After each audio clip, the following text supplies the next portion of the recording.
রাজধানীর ever care হাসপাতালে চিকিৎসাধীন বিএনপির চেয়ারপারসন খালেদা জিয়ার অবস্থা কিছুটা ভালোর দিকে বলে জানিয়েছেন তথ্য উপদেষ্টা মাহফুজ আলম।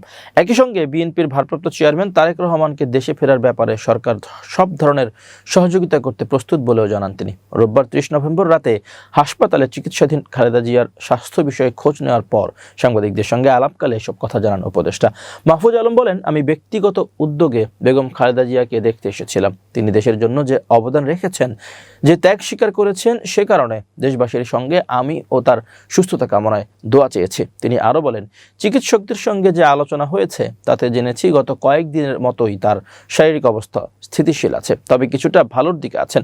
সামনে তিনি আরও ভালো হবেন, চিকিৎসকরা সে আশা করছেন। গণতান্ত্রিক রূপান্তরের পথে খালেদা জিয়াকে খুব প্রয়োজন উল্লেখ করে তিনি আরও বলেন, তার ত্যাগ এবং অবদানের কারণে সামনের দিনে বাংলাদেশ বিনির্মাণ তিনি দেখে যাবেন, সেই প্রত্যাশা রাখে। কারণ গণতান্ত্রিক রূপান্তরে যারা জুলাই অভ্যুত্থানে অবদান রেখেছে তাদের নিয়ে আগামী বাংলাদেশ বিনির্মাণ করতে চাই আমরা। এ সময় তারেক রহমানের দেশে ফেরার ইস্যুতে সব ধরনের সহযোগিতা করতে সরকার প্রস্তুত আছে বলেও জানান তথ্য উপদেষ্টা।